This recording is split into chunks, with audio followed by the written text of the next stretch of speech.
To discuss this, we're going to have a host of guests. Kavita Srivastava, National Security Secretary of the PUCL. She's joining us live from the Jaipur studio.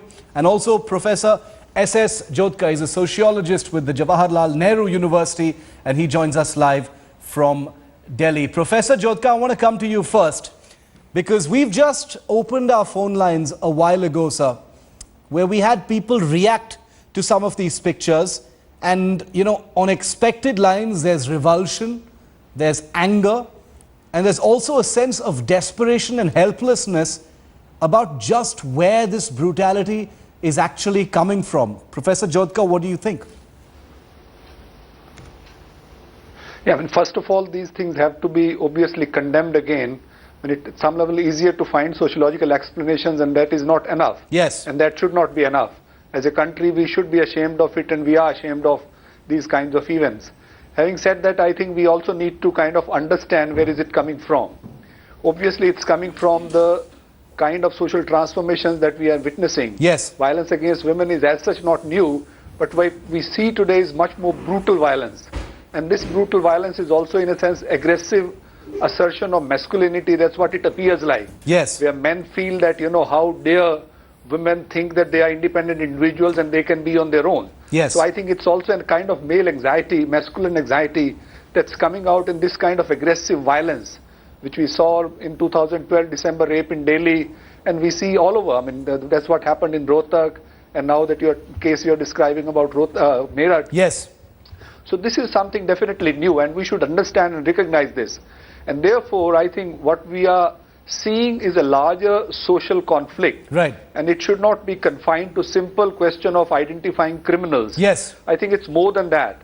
It's something which is a kind of larger process of transformation, and therefore our response has to be different. Yes. So far the state response has been in terms of providing security and safety to women, as if women are a problem, right? Right. What women want is a kind of freedom. They want to be human beings. They Very want to important be point, yes. yes. They want to be like anyone else. Yeah, I think that is very critical. We need to change the discourse. It's an issue of transformation. It isn't just down to a sociological explanation. There are many different facets to explain what could be going, could be going on. And it's not just simple. It's complicated, and that actually makes it even more daunting, even more scary. Kavita Srivastava, it's also about a complete fearlessness about about the response of the state, the response of the administration.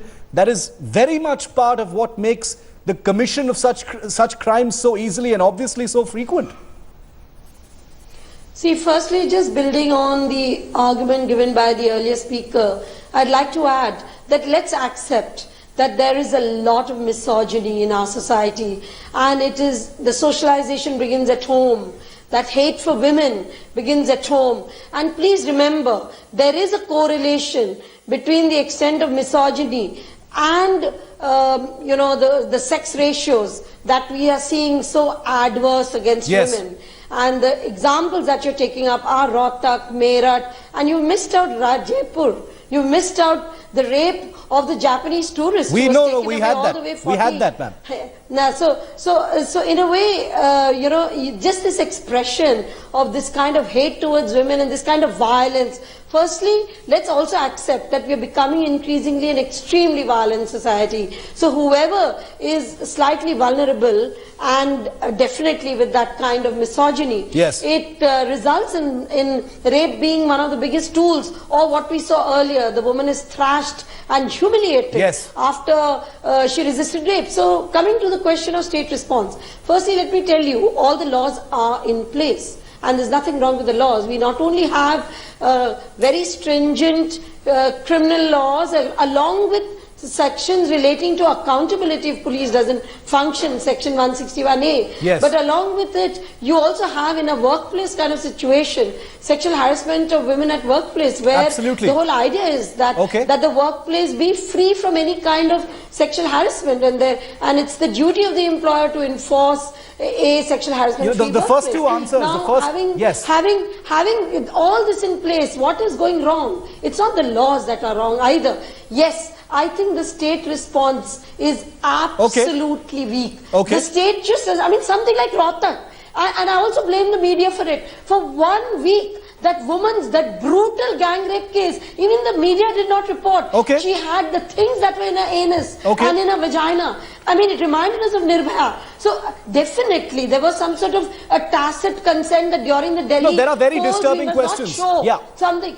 So And the media also kept a silence on it. And of course, what happened, catching hold of the most. Kavita, I get your point. I take your point. I'm not going to say you're shooting the messenger. I get your point. I get your point. Let the others speak as well. The Haryana government. Let the others speak as well. Just 1 minute. The Modi government and the Haryana government came, or the BJP came with this women's security kind of slogan, and I think they failed completely. And we need to say that you have failed. You've not given women any Kavita, you're going to have to give others a chance to speak as well, because we have very limited time on the show. I want to bring in Nishtha Gautam. She's an associate fellow with the Observer Research Foundation and also a person who's written extensively on crimes against women. Nishtha, Nirbhaya happened, the outrage happened, the same questions were asked. How much more brutal can it get? Where are we as a society? I'm not asking hard-edged questions today because there is a sense of outrage among journalists. Kavita says the media didn't pick it up. I'm not going to duck any attacks on the media because I think the media should be under scrutiny for its own priorities as well.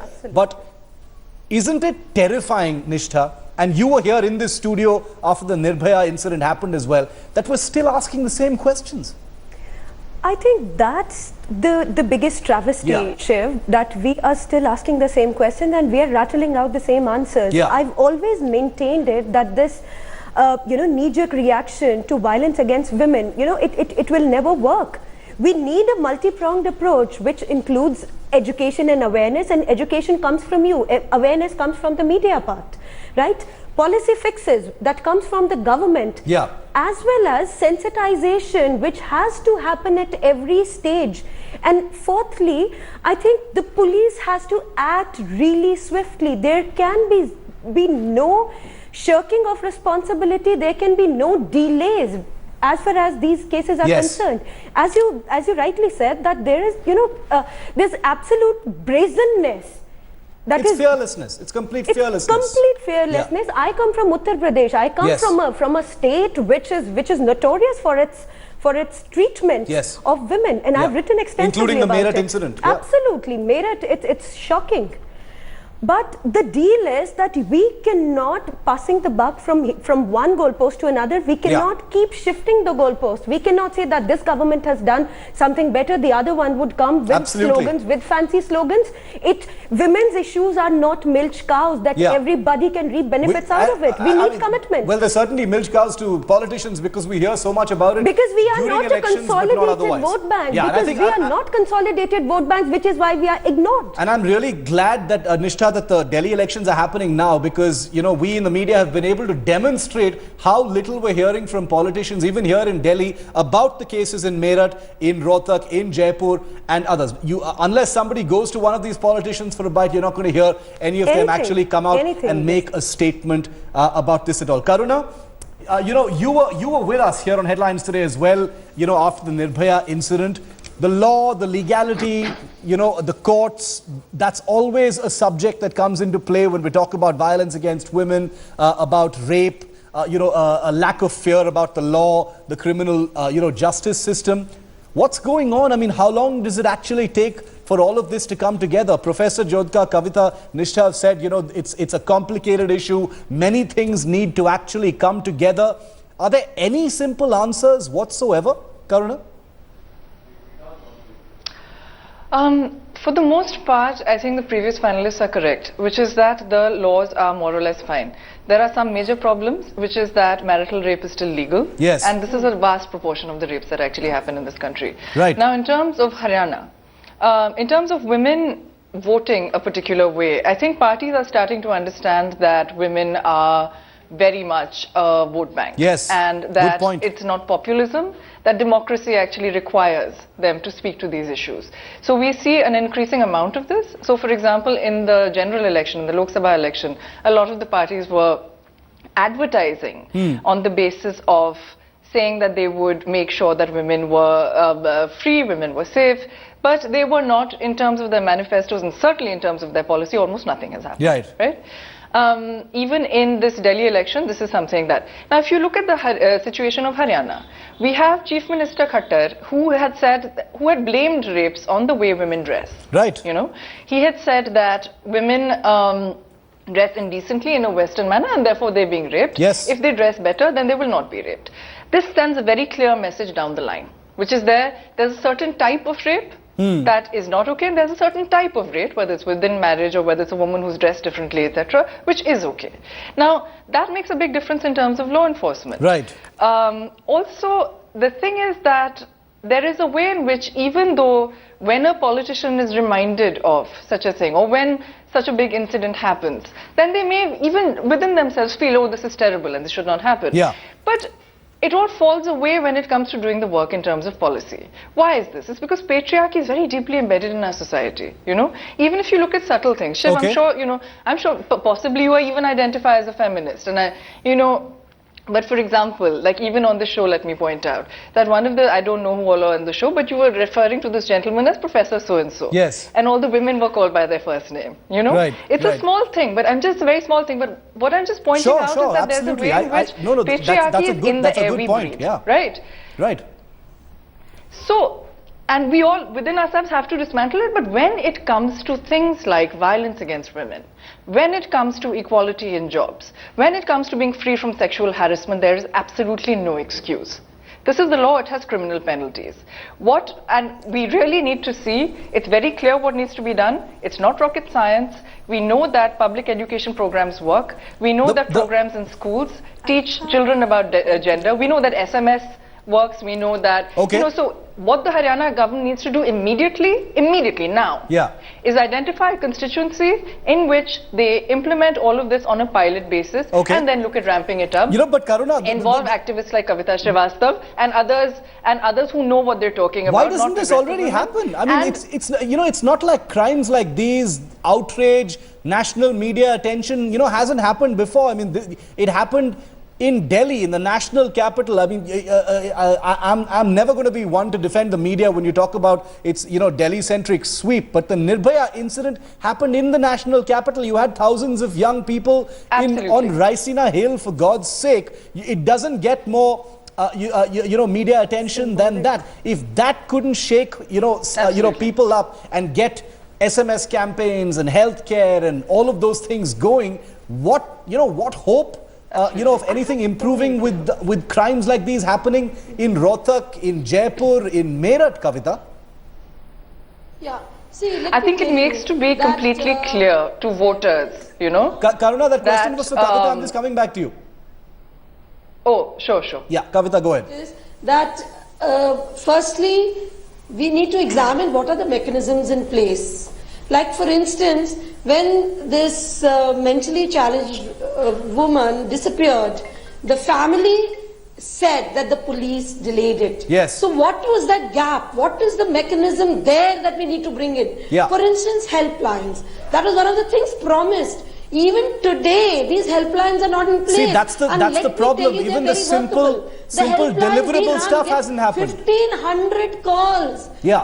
And just like in the city of Jaipur, one of the helplines is just completely starved of money. Yeah. One functions better. So you see something. I mean, you need to work on the mechanisms. The one-stop crisis center. I think these Nirbhaya centers, they were a really, really good opening. Yeah. And they've just been removed altogether. Even the helpline in Delhi that was started after the Nirbhaya incident is now defunct. Nishtha, even the small little deliverables, you know, the helpline, these mechanisms that are in place. Nishtha? And just I just want to say one thing in my response to Karuna. Kavita, here. 1 second. Yeah.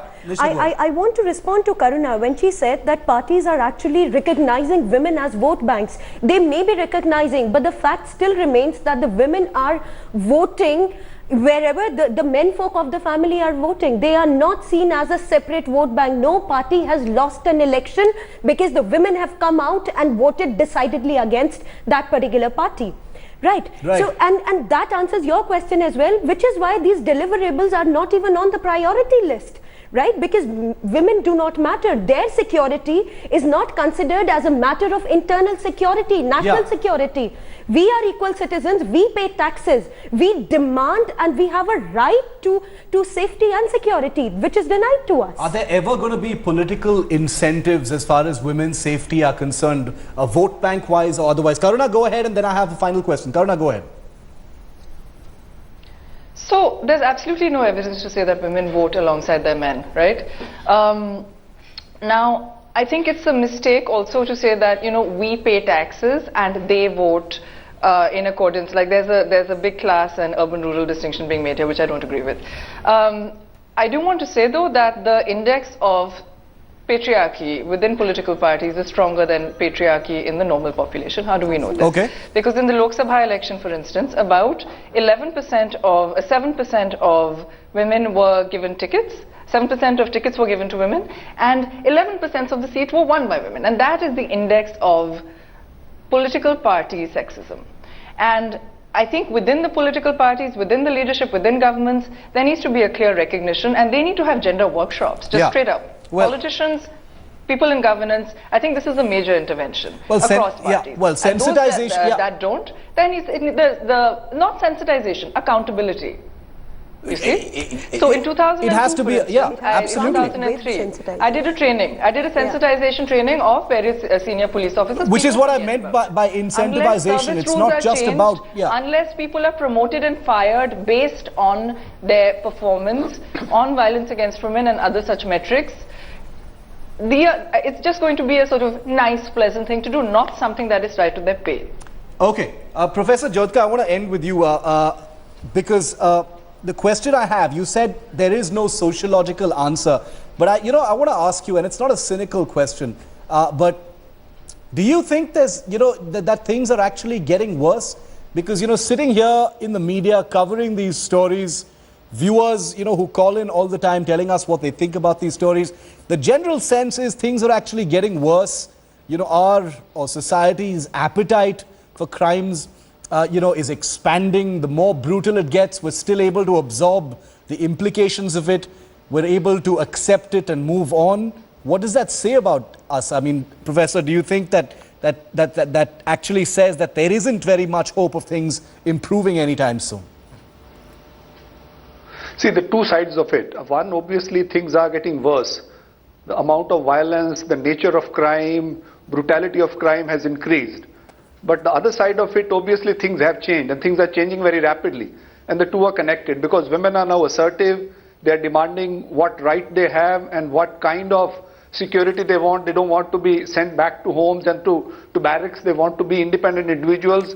So that's also a reflection of change. And it is through this kind of change, through this kind of assertion, that things are going to change. And it's because of these assertions that violence is also increasing. The masculine anxiety, as I was telling you, it expresses at home level. You have khap panchayats killing their own daughters. But at the same time, this is how you change. I think it's also a reflection of change. What we need to do is to put more pressure. Earlier, these things were not even talked about. There was no pressure. Now pressure is created. You have to make judiciary accountable. You have to make administration accountable. And we have to make ourselves accountable as human beings, as men, as larger kind of social institutions, families, kinships. Everyone has to work together. And obviously modern institutions like school and training and simple workplace training, where you have now institutions like, where you have to be accountable if you have a case of gender violence, you are accountable for that. These institutions did not exist earlier. So many of the things that were earlier not talked about are now being talked about. So things are definitely changing for good also. They are not changing just for worse. But yes, violence has increased because things are changing. And this next stage is to kind of, go ahead and make more assertions and more kind of statements which would ask for a proper human society. The cynic in me is at the surface today. As a journalist, it isn't really my job to provide hope. It's my job to report the facts, bring you the facts, and then moderate as we analyze them. And I can tell you, let me be very honest with you. I feel very cynical, very helpless, very despondent. I've covered the Nirbhaya case. Yes, we bring you these that reports also makes us as well. angry. We should be angry unless we the most terrifying thing I'm taking away from this brief discussion, and I hope we have many more, is that the solution is a complicated one. I know that the solution will always have to be a complicated one, but I wish for this country that the solution could actually be a little more simple. A few things to do. I mean, if it wasn't so complicated, if there weren't so many things to do, why don't they actually happen? Perhaps a question for another debate. Ms. Nandi, Ms. Gautam, Ms. Srivastav and Professor Jodhka, thank you very much for joining us on this discussion here on To The Point.